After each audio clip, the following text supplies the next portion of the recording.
in the heart of Coruscant. While the Senate debates over systems leaving the Republic, Count Dooku walks alone through the Undercity. The shadows hum with the sound of speeders above, yet his focus is clear.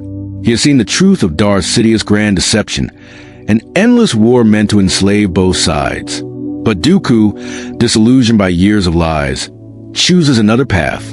He reaches out to trusted Jedi from his past, Master Separatist's old allies, the few who still suspect corruption at the highest level. Quietly, they meet in secret chambers beneath the Jedi Temple. There, Dooku lays bare the Sith plan, a war designed, funded, and controlled by the very Republic they serve. The Jedi listen in disbelief until he reveals Kamino. The room falls silent. The clone army, ordered under false names, approved without the Council's consent. Proof that someone is preparing for war before it has even begun. Now, the Jedi must decide, expose the truth and risk tearing the Republic apart, or stay silent and watch it burn. As Dooku's ship departs Coruscant, one thought echoes through his mind. If the war begins, no one will win. Darth Sidious waits in his private chamber on Coruscant, his voice cold through the hologram. The time has come, my apprentice. Begin the war. But Count Dooku does not kneel. His head lowers, revealing calm defiance. No, my lord, the galaxy will not burn for your ambition. With a flick of his wrist, Dooku transmits stolen data, proof of the clone army, the Kamino contracts, and Sidious-coded orders to trusted Jedi allies. The message races through secure channels, reaching the Jedi Council within hours. For the first time, the shadow of the Sith has a name. Sidious senses betrayal too late. His plan to control both sides and rule through endless war fractures.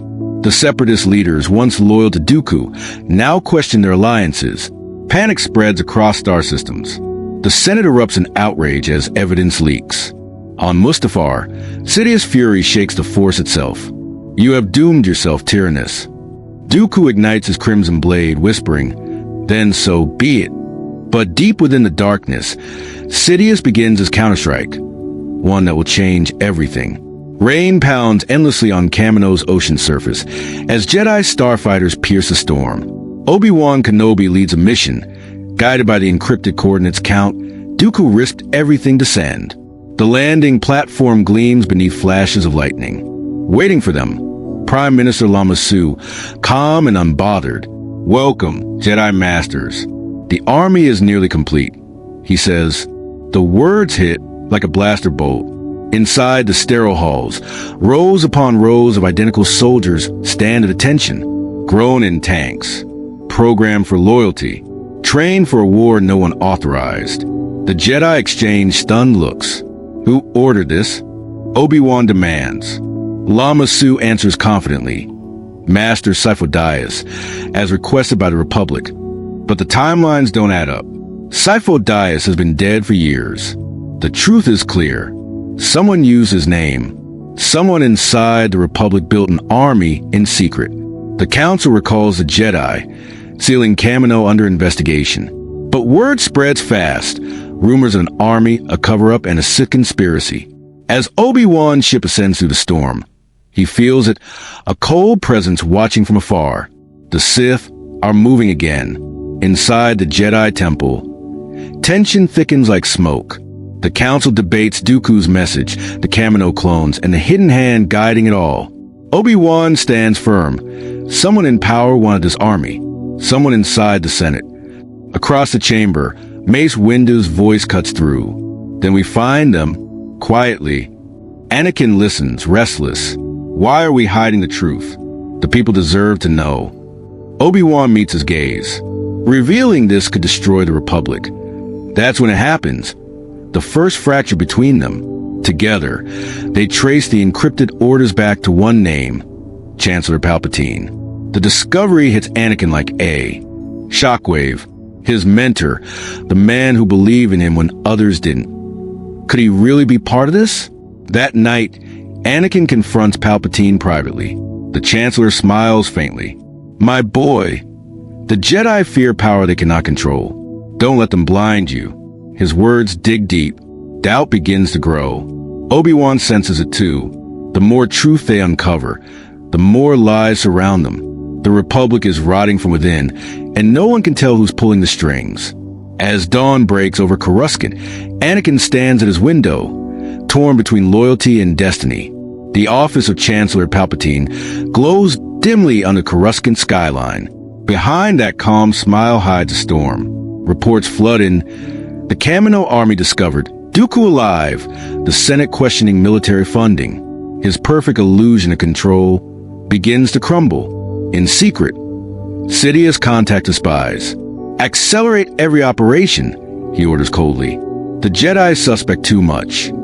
He plays both sides still, feeding fear into the Senate, while whispering promises of safety.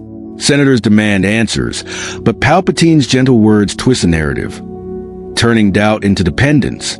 Meanwhile, Yoda senses a growing disturbance in the Force. Clouded, the future is. Shifting, the dark side becomes. Mace Windu nods grimly. If the Chancellor hides something, we'll find it. The Jedi begin quiet surveillance, their trust eroding with every clue. Anakin feels the pull of two masters, his loyalty split between Obi-Wan and Palpatine. The Chancellor senses it and tightens his influence, planting seeds of fear. The Jedi will betray you, my boy, when their time comes. But this time, Sidious is the one being watched. Shadows gather not to serve him, but to expose him. As the Chancellor's reflection fades in the glass, he whispers, "Then I will bring the storm early." The Senate chamber roars with chaos. Systems once united now scream for independence. Senators accuse each other of treason, corruption, and collusion with the Sith. Fear grips the heart of the Republic, and for the first time in 1,000 years, the word war echoes inside its walls. Palpatine sits at the center, calm, watchful, his mask unbroken. "Order," he calls, his voice trembling just enough to sound human. "We must stand together, or we will fall apart." The chamber quiets, but the damage is already done. Bail Organa demands investigation into the Chancellor's powers. Mon Mothma calls for temporary separation of systems until truth returns. The Republic begins to fracture into factions, some loyal to Palpatine, others loyal to the Jedi. Meanwhile, the Jedi Council senses danger in every direction. The dark side feeds on fear, Yoda warns. But even his words cannot heal the political wound tearing open before them.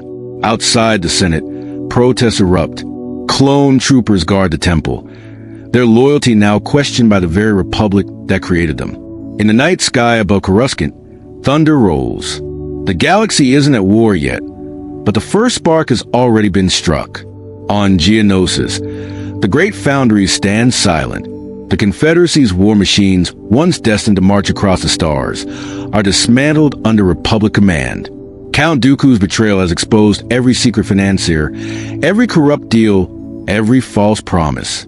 Without the dark funding of Sidious' shadow empire, the Separatist Council fractures overnight.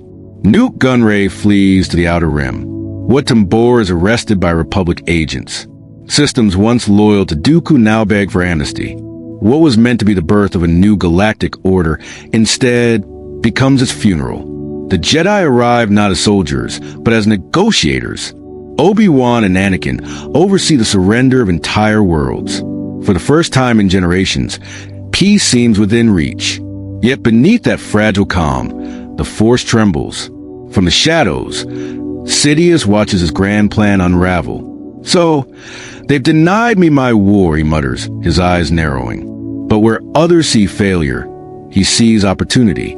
Because without war, the Republic will still turn on itself. Fear, distrust, power. He will use them all. As Dooku vanishes into the Outer Rim, one truth remains. Sidious doesn't need a war to destroy the Jedi. He only needs time.